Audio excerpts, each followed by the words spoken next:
What's up, guys? Hope you had a happy holidays. I've been a little bit under the weather, but I need to go ahead and make this video because I will be mailing out the real Rosie today to its new home. So before I do that, I wanted to just go over a few comparisons between the real Rosie and the fake, the copy counterfeit, Chinese made. And as you can see, the closing action, that's kind of the biggest difference between these two knives, in my opinion. There are some physical differences, and we're going to start there. So the swedge, obviously, that's a huge difference. That swedge is done so much nicer. Blade stock thickness. The real Rosie is going to be much thinner. Much, much thinner.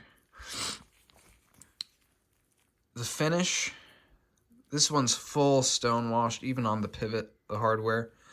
This one has a satin pivot. I do not like that.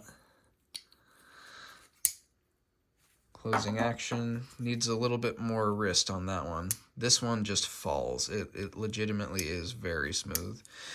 Now, the reason this is going off to a new home is because I'm very, very picky when it comes to my knives. And if I'm going to be spending, you know, $800 on a knife, then I better damn well enjoy the way the knife deploys. And I do enjoy the way this knife deploys, but it's not satisfying to me in the way that, say, something like the Quiet Carry Drift LCT has been, where it's very satisfying to flick open, very clicky. This is not that. This is smooth. This is like a hydraulic action. And it's its own thing, but I don't think it's for me. So I'm going to use the funds from this knife to continue on my knife hobby journey and see if I can find a few other things that are more suited to my tastes.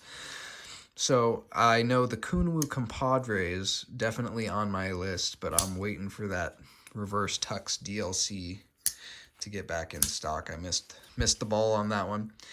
But in any case, back to the comparisons here. The jimping is very similar. However, it's more shallow and pointier on the real one. This is a bit more deep on the ridges, and the peaks are a bit more squared off compared to the real one. There is a lot more space between the lock bar and the clip side scale here than on this one. And this has been smoothed out way, way more than this has. This is rough. Like, this will catch my gloves there. That could probably tear through my gloves with how sharp that is. The pocket clip is also contoured on the real one, and it's flat on the fake. So don't think you'll be seeing any fakes with a contoured clip. Correct me if I'm wrong. And then the backspacer, of course, goes up a little bit higher on the real one compared to the counterfeit. So that's about all you get. The tip still kind of sticks out there. And then on this guy, it actually hides the tip a little bit better. It goes all the way up to that point. So those are just some quick differences. I'd say this is 90% of this knife. And in my opinion, this knife has a snappier opening detent. It has a more satisfying deployment than this does. And that is why I think this is going to stick around as a user in my collection. And this is going to be sent off to someone who will appreciate it more. But I'm certainly glad to have had the opportunity to have won the lottery. I know that that's something a lot of people have tried and failed to do many times. So I'm going to pass this off to somebody who has, you know, tried to win the lottery several times, but just has not been able to. And he was really desperate to get his hands on this, so I could not deny him the opportunity, especially for the price. So, in conclusion, I definitely appreciate all the quality of the Oz Machine Co. Roosevelt, the legitimate one.